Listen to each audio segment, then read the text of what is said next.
What's going on, guys? Gilly Delchez here, one half of the Geektastic Duo, creator of Galactic Rodents of Mayhem, my 80s and 90s anthropomorphic love letter to Saturday morning cartoons, and current co-creator of this Star Wars fan comic, Darth Krell Cometh. And I'm joined alongside... Here we hear the other person who is, working on this fan comic with my good man Gilly. That was a terrible intro, but whatever. We're moving on. All right, man. It's the nerves. So let's just start out right off the bat and talk about the legality behind this comic. Yeah, we've been getting a lot of comments, a lot of questions asking if this is legal, if we're going to get sued by Disney, all of that stuff. And we're here to assure you we have thought of this, okay? So we're not just going into this blindly, hoping for the best. No. Right. We like to think we know what we're doing here with this, right? Exactly. So, guys, I want to stress right now that this is a fan comic. We are in no way looking to make a profit at all. Nope. Period. Nope. We're not. This is a labor of love. This is passion. And what I'm doing as sort of like a showrunner, if you will, putting a team together. I have a great artist, a phenomenal colorist, and one of the best letterers in the indie scene tasked to this book. I'll be spearheading the script along with my buddy Ron Christian here, and we're not at all looking to make a profit out of this. No. The good thing, one thing that I want to mention was that this is kind of something that I've wanted to do for a long time. It wasn't always a fan comic, but it was a fan something, be it a fan film or whatever, what have you, right? So this is something that I had in mind for many years, right? So whatever, and I kind of put it, I had created these characters that I wanted to do something with, and I kind of just, put it away for the future, right? And then I met Gilly, and we became good friends, and he started watching the Clone Wars, and he really fell in love with the Krell character, and he came up with this idea. And he told me about it, and at first I was like, oh, I don't know about this. Krell's such a unlikable character. I don't know if a comic about him, if a story all about him is going to work. But Gilly wouldn't give up. He would just keep on just pitching this idea to me. He would come up with new ideas and new everything, and eventually he won me over. And I was like, wow, okay, you really thought about this. You really dove deep and tried to come up with a plausible and incredibly compelling story. And then that's when I was like, oh well, okay, this is great. It's kind of, I feel it's kind of fate that I met Gilly and that we're doing this Star Wars fan comic together, because it's the next step that I needed to make my idea for a fan story happen. And this is the form that it takes, and I'm really excited about it. And we were able to bring in those original characters that I had created years ago. We were able to bring it into the story, and it's very organic, it's very natural, and I'm psyched to be part of this. Yeah, well, just to jump on top of that, I just want to say that, I mean, for me, Star Wars definitely holds a special place in my heart, but I got to admit, I was disconnected after the original trilogy. I love the original trilogy. I tried getting into the prequel trilogy, but it wasn't there. I adored the special effects. I mean, I was there. I love Darth Maul. I hate that he died. So when the Clone Wars TV show came out, like a lot of the stuff, I don't know. I was like, okay, the trilogy was great. I hate the fact that they had to redo the whole Han making Greedo shoot first. Yeah. Things I didn't like, and I'm a purist in some ways when it comes to story. So I fell off from it, but it was there. I mean, it's not that it was never there. It just kind of went dormant. That kind of passion, it went dormant. And I'm not going to lie, once The Mandalorian came out it put a lot of things back into my, this love I had for Star Wars, into hyperdrive, like literally hyperdrive. I went after finishing The Mandalorian. I finished the entire Clone Wars arc, and it's when I saw the Umbara arc and Pong Krell that I was mystified. I was something about Pong Krell that I feel like he's dynamic. You felt there was more story there to tell. You really felt that there was more story, more to him to tell. I had a lot that I wanted to explore with him, and as a writer and as a fan of Star Wars, this was my my spider sense was tingling right here. I'm like, I gotta do something with this.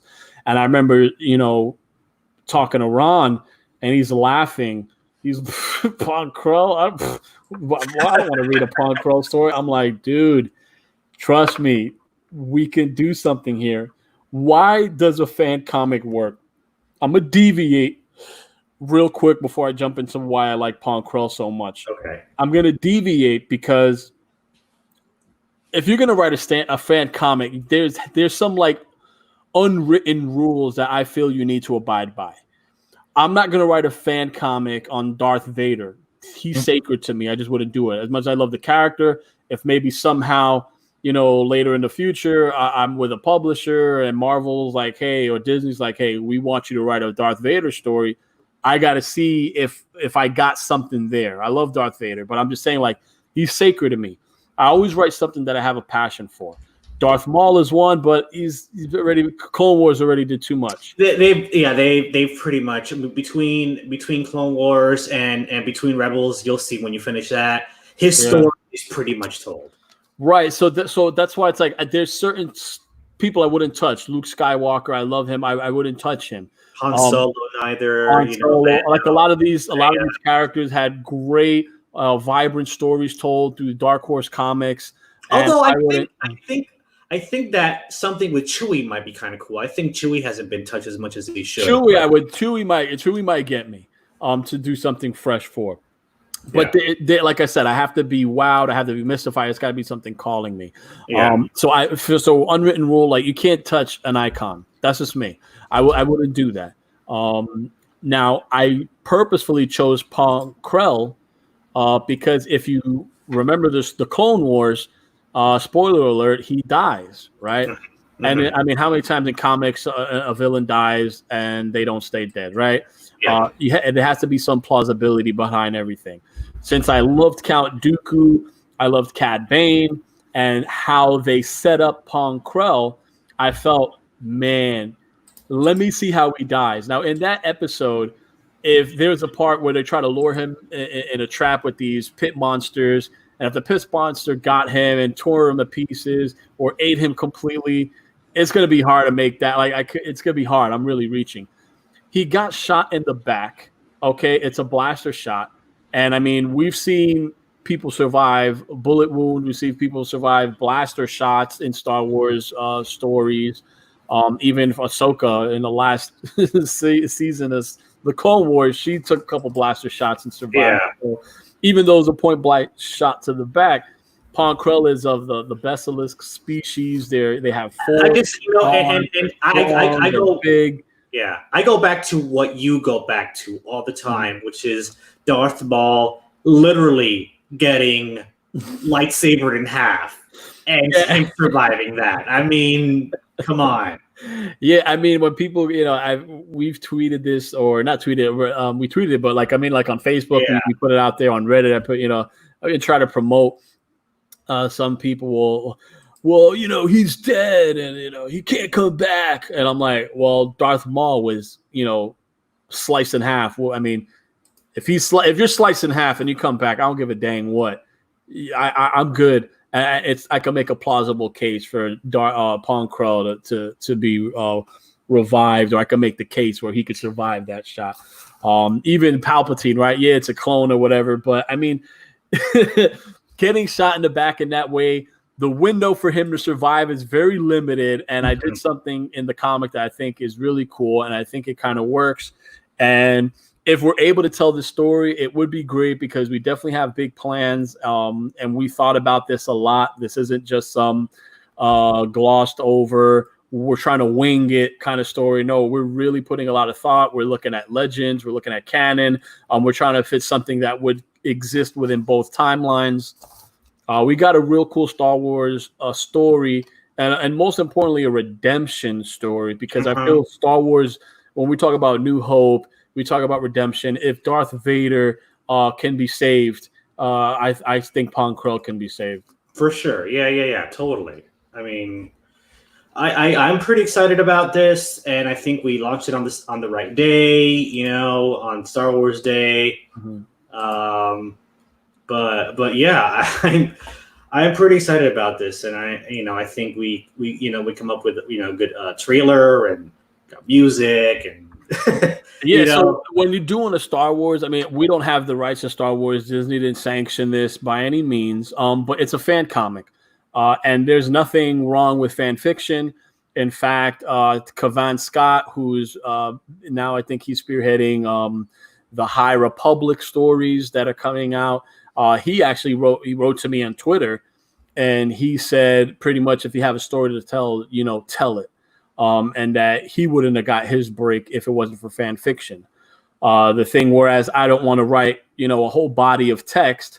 I want to, I like comics. For me, a comic book is a blueprint to animation, to film, to cinematics. So I want to back my story with artwork. That's just how I see things visually. And to orchestrate a fan comic of this quality is not easy. And I think a lot of people see that and they're kind of like, wow, this shouldn't even be legal, or this should, is this right? And again, if you look at the Star Wars fan films, that there's a plethora out there that are on YouTube, and many of them have been crowdfunded and asked for a lot more than $5,000, which is what it would take for us to raise the art and print an exclusive quantity of this comic, which would only be for backers of this book, and that's it. We're not selling this anywhere else because we don't have the right to sell it. We're basically giving it as a reward for helping us raise the story. I mean, raise the finances for the artwork for the story, and in that, giving it available for free digital. Yeah. So, and any extra money is going to go directly to the second issue. Right. So if we do, let's just say, like, if this thing, kicks off and it does well, we definitely look to use that to offset, a next goal, so to speak, if we would get to that point. Yeah. Our goal is to have this be a 5 or 6 issue miniseries. That's what we really, really want to do. Yeah, we're looking for that. Hopefully we can do that. And just to let you guys know, again, just a little bit of what the project is about. We got here Darth Krell.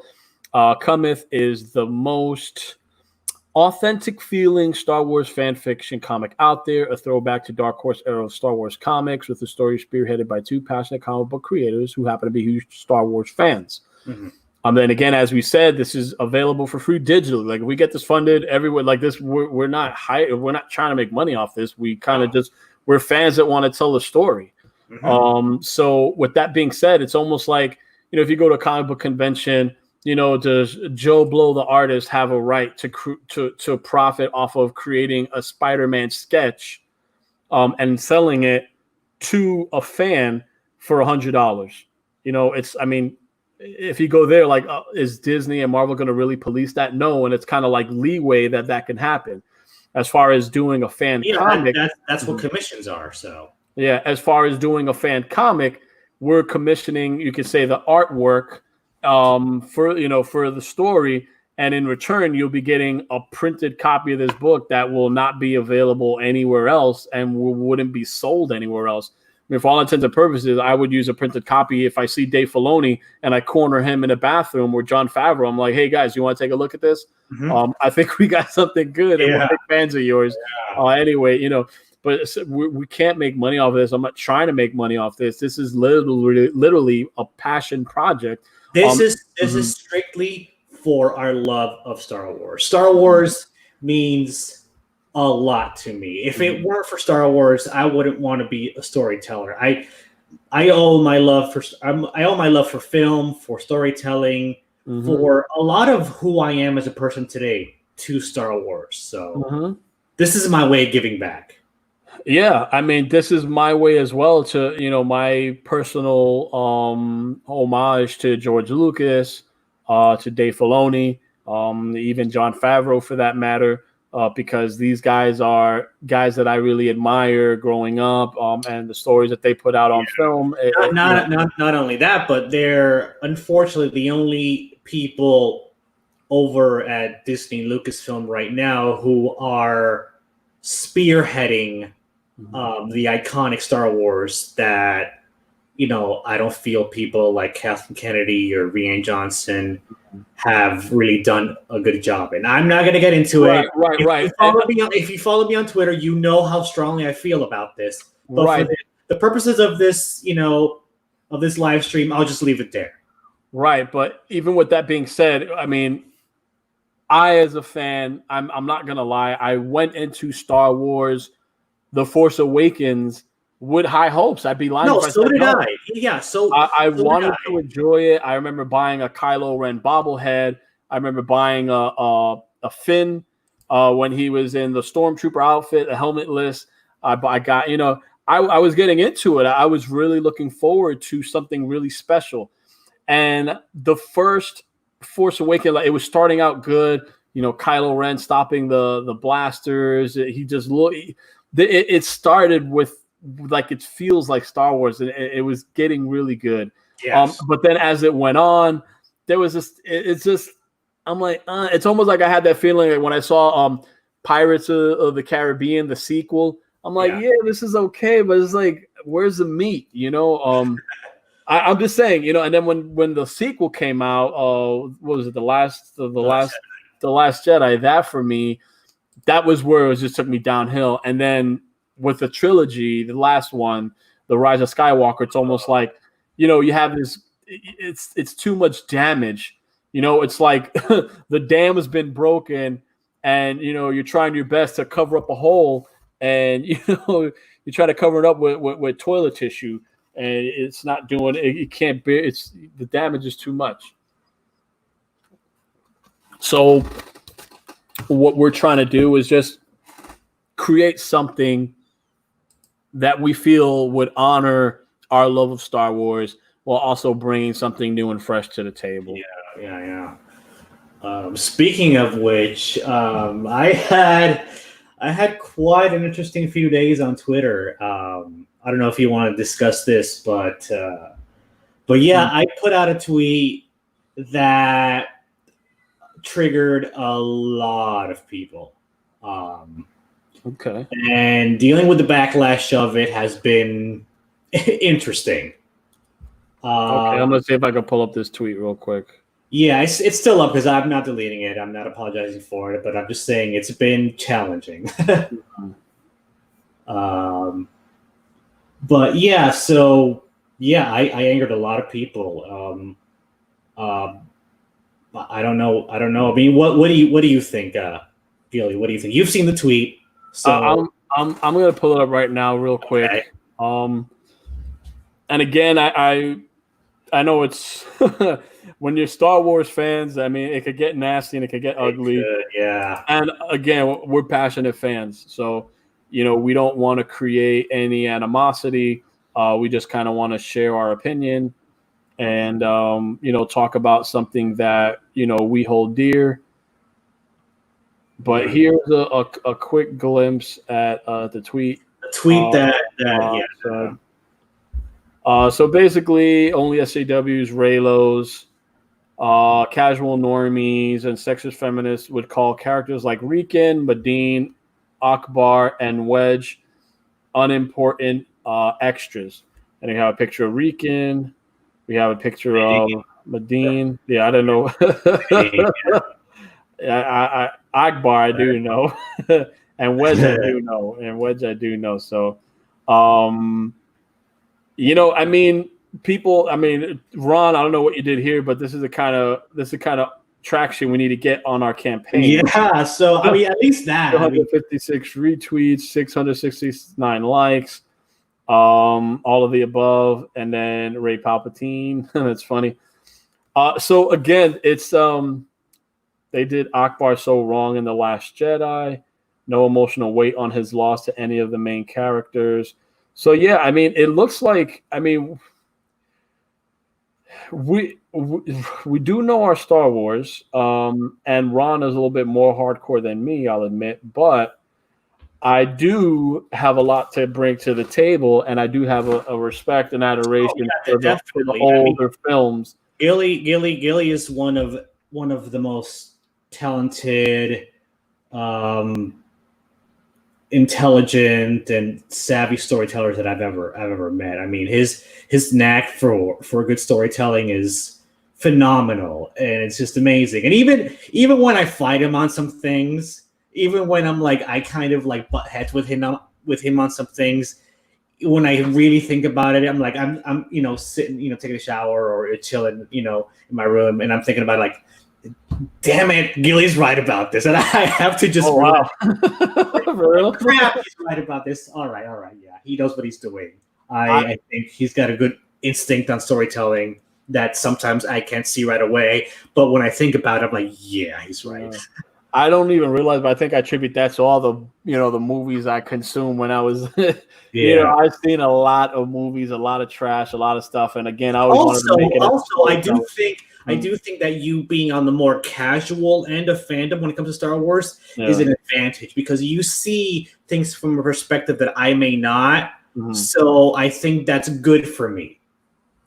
Yeah, I mean, we push each other up, and you have been a big help. I mean, Darth Krell Cometh wouldn't be what it is without your expertise as well, and our story became all the more better for it too. And I definitely hope we could get to that part where we could get to the awesome part of making a kick-ass comic.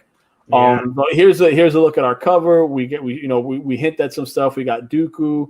We have a clone, a Force-sensitive clone soldier. We did a lot of talking. We got a little Easter egg for all the KOTOR fans out there with the assassin droid, the HK droid. Yeah, with HK-47. This ain't HK-47 though. But what I'm saying is we're hitting all the spots. And that down there, you have Krell across from the clone. And this is Krell. You can barely notice him with all that's going on. And what I wanted to show that even though it's called Darth Krell Cometh, we got a lot of awesome characters building around, and those characters, those two guys, on the bottom. Even these two characters here that I read a lot about was Derek Hawks here. Ron had a bio, and I read it. I'm like, okay, I like this. And I was compelled and challenged to find a way to bring him into the story organically. And I kind of like the way, I was able to make him fit, and it worked for Ron. And then we also have a Twi'lek that, I think Ron and we fleshed her out a lot than what Ron had previously. Yes. I mean, Gilly's been a huge help in fleshing her out in particular. Yeah.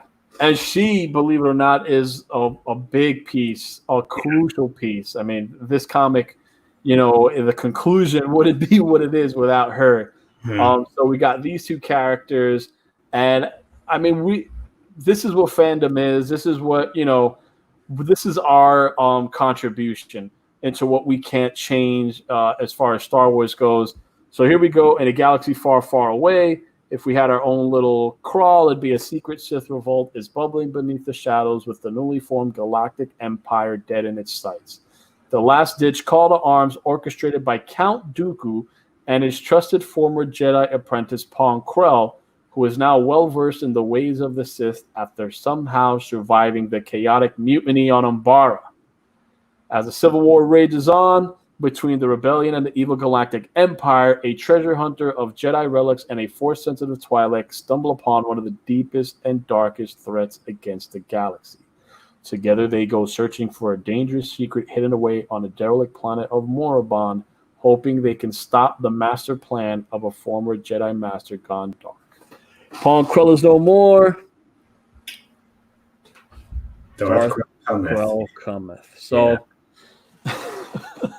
I know Darth Krell isn't a popular character. I know a lot of people, they hate him.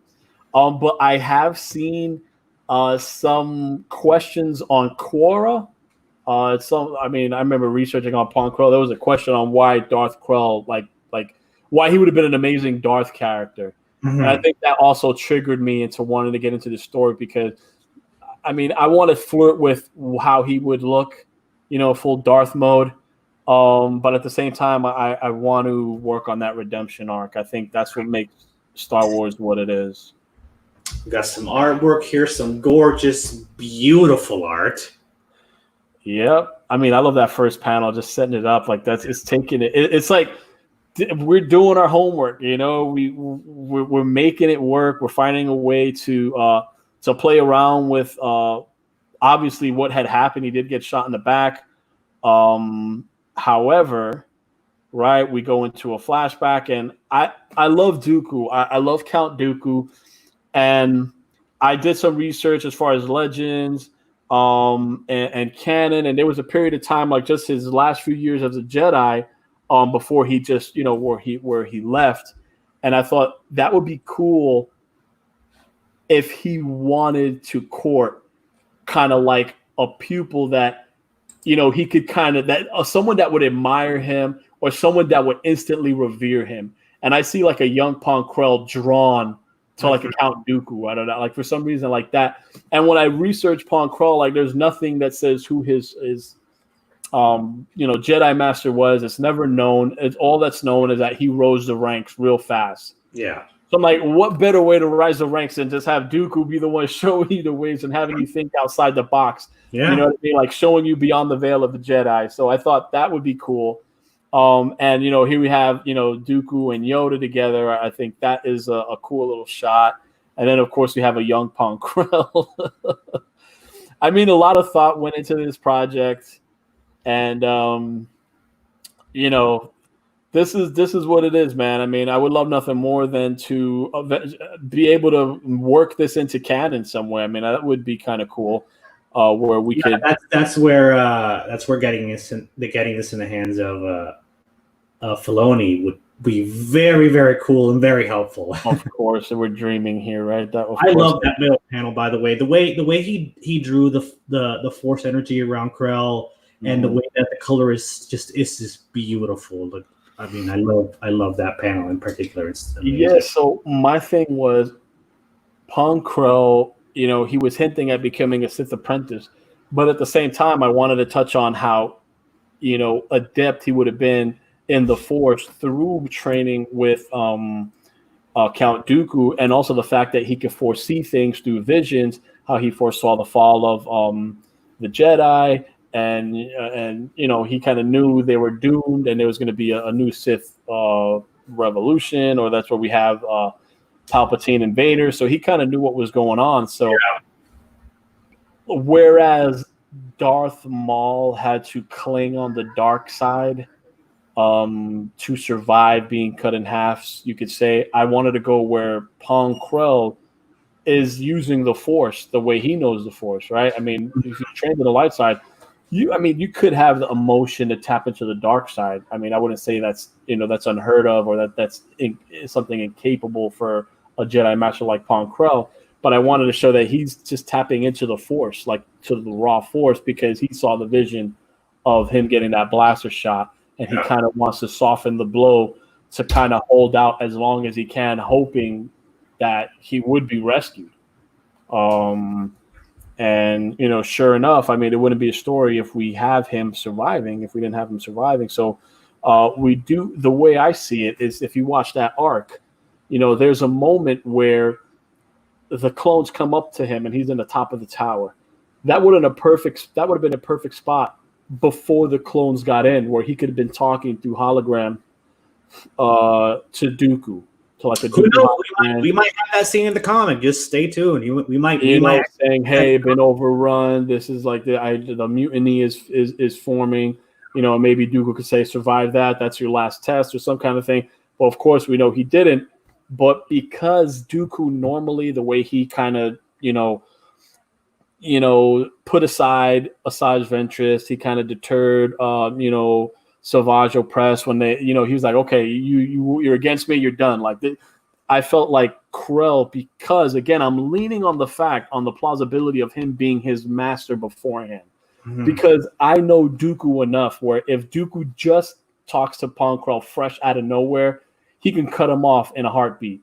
He's not like he's dead to Krell is dead to him. Yeah. But if we established they had a history, it would make more sense for Dooku to want to seek out Krell, because he's like, you know what, I put all this stuff into him, and because of his hubris, he got taken over. You know what I mean? And you know what? I gotta freaking save his ass, because I mean, this was the one I believed in. He's my last Jedi. He was my last Jedi apprentice, and he's the key to. He's the one that I wanted to bring into the Sith fold. Yeah, and this is we've come up with a very, very compelling, very deep backstory, an origin of his hatred for the clones. And I mean, I'm excited. I'm excited for you guys to read it. This is why we need more than the first issue, because we need more than this first issue to tell that story, to tell that compelling backstory to the character, and to make you, and myself included, people that don't think that he could be redeemed, and don't think that there's a reason for how he was in the Umbara arc.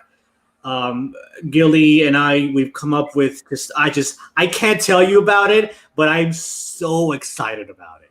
Oh gosh.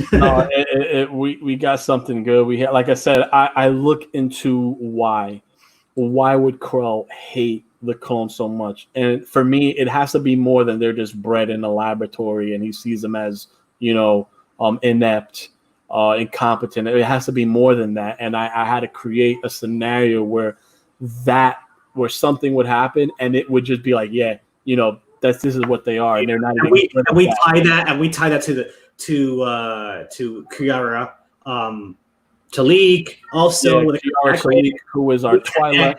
We connect things in a really organic, natural way. It's awesome. It's awesome. Yeah, guys. For sure, this is definitely something very cool. Like I said, I hope we can get the necessary attention. Scroll down to the creators and let's read a little bit about them, about me too and you. Scroll down to the creators and. Yeah, so here's Cad Bane. He's the one that gets him out. And here's some. We got variant covers. We have our Pong Krell, Darth Krell light variant cover. We got our Pong Krell dark variant cover, and then we got the creative team. And this is me with little baby Yoda there. And of course, I've been through the crowdfunding rodeo before. So if we fund this, you guys are getting your copies. Again, this is not for profit at all. This is just to raise the funds for the art and to allow us to be able to create the story. We got we got Ronald Christian behind the X-Wing here. Funny shot. And we have our artist Sal. Sal is a pretty damn cool guy. He's done a lot of work. He's been all over the place. Where's he from? He's from Spain. Okay. And we were going to work on another comic, and I was going to crowdfund something totally different. And that's when I don't know, I just felt compelled to, break the chains, go out of the norm, and crowdfund a fan comic, Star Wars. I mean, if you could crowdfund a fan film, why the hell not a fan comic? So, Sal's, he's another Star Wars fan, and we got him to do the awesome, amazing art. And then we have our colorist Tiago Barca, who's working with me on Galactic Rodents of Mayhem, and he is a savant when it comes to coloring. This guy is a guru, and he is one of the best that I've worked with, and I'm glad to say we have him doing the colors. And then we have Davison. He's one of the best letterers that I've ever seen, and I'm thankful that I have him working on this project. So we got quite the team here, and then we're just going to reiterate this right here. This crowdfunded campaign is not intended to be made for profit, since we do not own the rights to Star Wars. But again, if we reach our goal, you will 100% receive your reward. guaranteed. Any overage will go into the next installment of DKC going forward, offsetting the next campaign goal amount. That this is just what it is, and hopefully we already have close to $500, which I think is pretty cool. We have 58 days to go. This will be a roller coaster. If we fund, that's going to be the best news. If we don't, it's not going to be the worst news, because I'm just going to have to build up myself as a creator.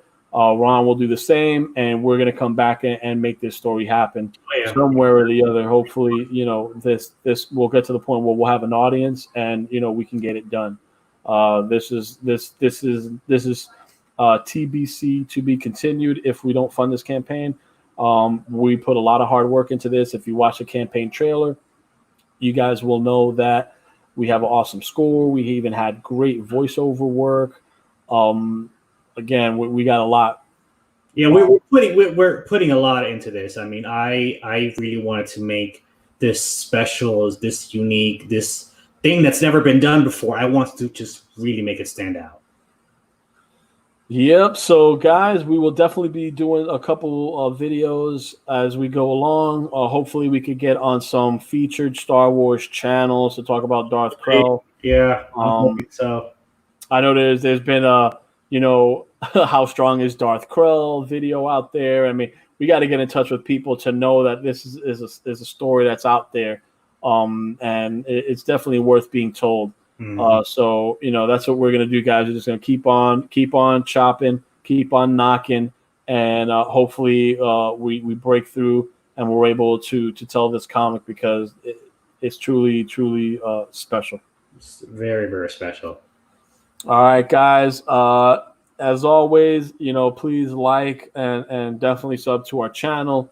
At 100 subs, we're gifting out Batman and TMT. Please check out the campaign. Please, if you could back, if you're a big Star Wars fan and you don't like where the franchise is going under Disney, or if you just want to see new, great, amazing, compelling, epic, iconic Star Wars stories, you're not going to be disappointed. I promise you, you're going to love this. Please back us. All right, guys. Please back us. I can't say it any better than that. Definitely comment. Let us know what you think of our project. And as always, guys, geek out. Geek out, guys.